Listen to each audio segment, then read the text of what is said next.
नमस्कार,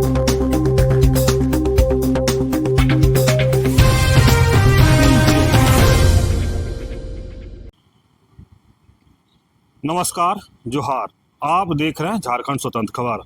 हमारे साथ दिनेश मुंडा है और अभी जो झारखंड का कहें कि राजनीतिक गर्म है, माहौल गर्म है, उसी पर हम लोग चर्चा करेंगे। जहां कुर्मी समाज एसटी की मांग को लेकर के लगातार रेल टेका, डहर छेका कार्यक्रम किए, वहीं पर आदिवासी समाज भी अब हर जिले में कुर्मी समाज का जो मांग है उसको लेकर के आंदोलन छेड़ दिए हैं। तो हम जानेंगे दिनेश दा से कि जहाँ कुर्मी और आदिवासी लोग कहते थे भाई भाई हैं, आज का जो माहौल है, आज का जो देखने को मिल रहा है, उस पर इनका क्या राय है? दादा जोहार। जरूर जैसे कुर्मी वर्सेस आदिवासी का जो देख रहे हैं आज के डेट में, जिस तरह से कहें कि झारखंड में एक माहौल गरमाया हुआ है, उस पर आपको क्या राय है? उसको कैसे? देखिए, ये तो अवधि से प्री प्लान है। जो राजनीति के विशेषज्ञ हैं या फिर जो जानकार हैं, उनका तो एक ये भी दृष्टिकोण है कि ये भाजपा द्वारा प्रायोजित है। और चूँकि आप तो देख ही रहे हैं, ये सिर्फ झारखंड में इस तरह का माहौल नहीं है, देश के अन्य राज्यों में भी इस तरह का उथल पुथल का दौर देखा जा रहा है। अन्य राज्यों को भी शांत करने का प्रयास किया जा रहा है और अमूमन मुद्दे इसी टाइप के हैं। चाहे वो मणिपुर का आप ले लीजिए, चाहे जम्मू कश्मीर का मामला ले लीजिए, चाहे झारखंड का मामला ले लीजिए, पश्चिम बंगाल का मामला, सारे राज्यों को अस्थिर करने का प्रयास किया जा रहा है। तो एक जो जानकार हैं वो तो कह रहे हैं कि भाई बीजेपी का प्रायोजित है कि किस तरह से उन राज्यों को अस्थिर किया जाए जहाँ पे बीजेपी की सरकार नहीं है। और दूसरा एक वजह है जो यहाँ पे आदिवासी वर्सेस कुर्मी समुदाय का जो तनावपूर्ण माहौल देखने को मिल रहा है, इसके पीछे एक बहुत बड़ी वजह मुझे दिखाई दे रही है, जो कुर्मी समुदाय के द्वारा लगातार किया जा रहा है। और यहाँ पे आदिवासी समाज अभी तो लगातार हर जिले में चरणबद्ध तरीके से अपना विरोध प्रदर्शन दर्ज कर रहे हैं। तो सबसे बड़ा सवाल ये है कि क्या ये वही झारखंड है जिस झारखंड की लड़ाई के लिए महात्मा मांझी भाई भाई का नारा बुलंद किया गया? क्या ये वही झारखंड है जहाँ पे आदिवासी मूलवासी तमाम लोगों ने बढ़ चढ़कर एक पृथक राज्य के आंदोलन के लिए अपनी भागीदारी सुनिश्चित की थी? वर्तमान परिदृश्य में तो बिल्कुल वैसा नहीं लगता। इसके पीछे का वजह क्या है कि आज क्या हो गया कि आज आदिवासी समाज और कुर्मी समाज का पुरजोर तरीके से विरोध कर रहा है? ये एक चिंता का विषय है और लोगों को इस पर चिंतन मनन करना चाहिए, दोनों समुदाय के लोगों को करना चाहिए। लेकिन मुझे जहाँ तक दिखाई दे रहा है कि आदिवासी समाज इतने जोरदार तरीके से तभी किसी का विरोध प्रदर्शन करता है जब बात बहुत गहरी या फिर चोट बहुत गहरी लगने वाली हो या लगी हुई।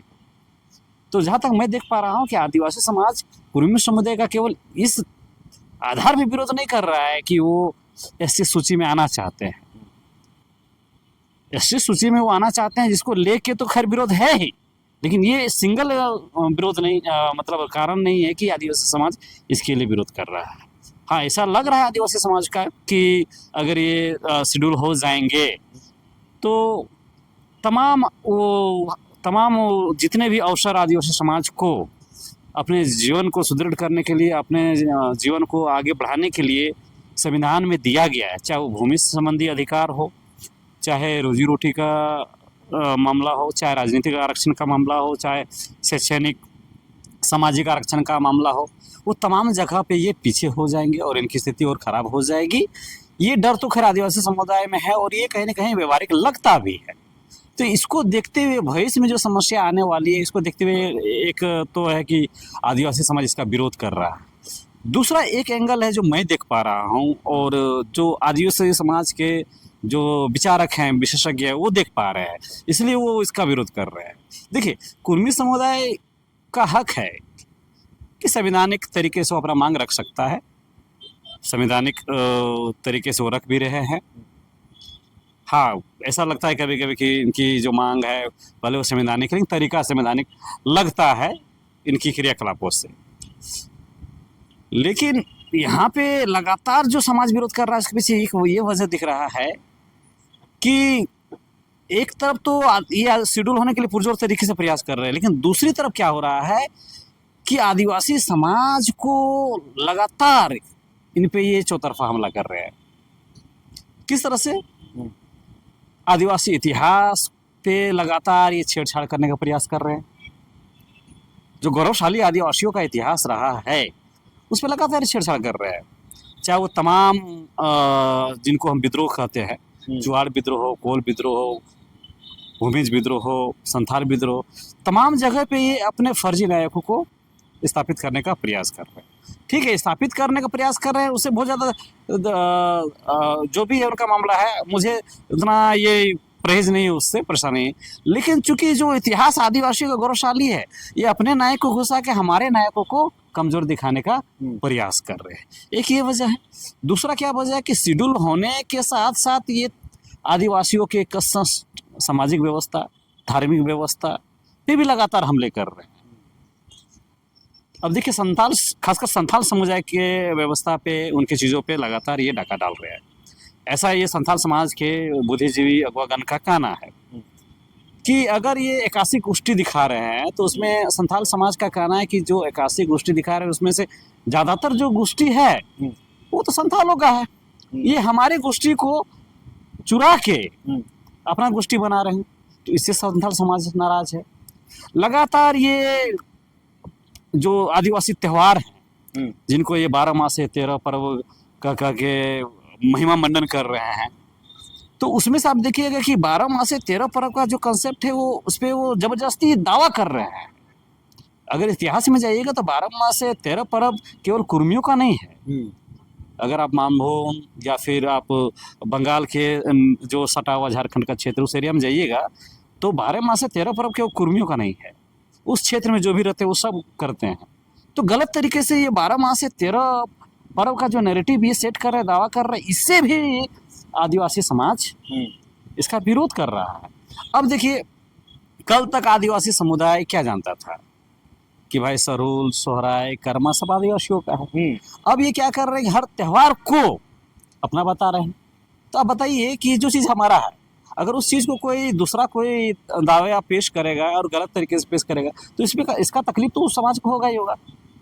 तो ये भी कर रहे हैं, जैसे आदिवासी समाज नाखुश चल रहे हैं, इनसे नाराज चल रहे हैं। अब देखिए, शेड्यूल होने के साथ साथ ये और क्या कर रहे हैं जिससे आदिवासी समाज नाराज है। इनको जब इनसे पूछा जाता है कि आप किस रेश के हैं, तो ये बातों को घुमा फिरा के टोल मटोल करके कहते हैं।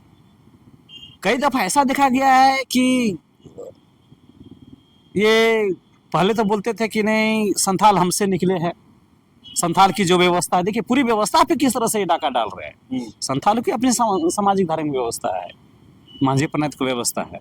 तो इनका दावा है कि नहीं, संथाल का जो व्यवस्था है वो हमारी व्यवस्था है, हमारी व्यवस्था से निकली व्यवस्था है। तो बताइए कि संथाल समाज नाराज होगा कि नहीं होगा। उसके बाद आप देखिए कि थोड़ा थोड़ा बाद में अब ऐसा भी कहने लगा है कि जो मुंडाओं का जो जीन है वो हमारे जीन से निकला हुआ है। तो लगातार वो लोग अपनी बात रख रहे हैं। इस कोई तर्क नहीं है, कोई लॉजिक नहीं है, ना का साइंटिफिक लॉजिक है इसमें। तो अब मुंडा समुदाय उसमें आहत होंगे कि नहीं, नाराज होंगे कि नहीं। और तमाम वो चीजें, जैसे अगर पेशा कानून की बात करें तो पेशा कानून में जो प्रावधान है मुखिया का पद का, ये पेशा कानून को काला कानून बता देते हैं। तो आदिवासी नाराज होगा कि नहीं, होगा। जब जब आदिवासी हित की बात आती है तो ये विरोध करते हैं। तो ये सब वजह मुझे दिखाई दे रहा है कि आदिवासियों को ऐसा लग रहा है कि ये शेड्यूल तो होंगे, वो बात का बात है, होंगे कि नहीं होंगे, लेकिन साथ में जो ये समांतर तरीके से जो जिस तरह से चौतरफा हमला कर रहे हैं आदिवासियों के चीजों पे, तो इन चीजों को देखते हुए भी आदिवासी समाज काफी आक्रोशित है, नाराज है। और यही वजह है कि हर जिला में क्रमबद्ध तरीके से, चरणबद्ध तरीके से पूरे समुदाय का विरोध किया जा रहा है। लेकिन दिनेश दा, एक चीज और, जिस तरह से उन लोग लगातार इस बात की कह रहे हैं, तो एसटी में शामिल होने के लिए इतना क्यों कहेंगे कि ये है वो? देखिए अब तो स्पष्ट अगर बहुत बहुत गहराई से इसमें चिंतन मनन करने की आवश्यकता नहीं है और बहुत डीप स्टडी भी करने की आवश्यकता नहीं है। अब तो ये इनके जो वक्ता हैं, इनके जो नेता हैं, वो तो अब खुद ही बोल रहे हैं कि हमें हिस्सेदारी चाहिए। मुखिया से मुख्यमंत्री, हाँ, हमें मुखिया भी बनना है, हम मुख्यमंत्री भी बनेंगे, नौकरी चाकरी में भी हमारी भागीदारी ज़्यादा होनी चाहिए। तो कुल मिला के अब साफ साफ समझ में आने लगा है कि ये आदिवासी आरक्षण, चाहे वो राजनीतिक आरक्षण हो, चाहे वो शैक्षणिक आरक्षण हो, चाहे वो सामाजिक आरक्षण हो, चाहे वो रोजी रोटी का मामला हो, तमाम वो जगह पे अपने आप को स्थापित करना चाहते हैं। और विशेषकर राजनीति में इनके अंदर बहुत दृढ़ इच्छा है, महत्वाकांक्षा पाले हुए ये समाज कि हम लोग मुख्यमंत्री नहीं बन पा रहे हैं, हमारे लोग ज़्यादा से ज़्यादा बड़े बड़े पोस्टों में, हायर पोस्टों में काबिज नहीं हो पा रहे हैं। तब तो इनके बयानों में खुल के आ रहे हैं, मैं नहीं कर रहा हूँ। इनके बयानों में स्पष्ट रूप से झलकता है कि जितना भी ये प्रयास कर रहे हैं शेड्यूल होने का, उसके पीछे एक ही मकसद है, वो है आरक्षण।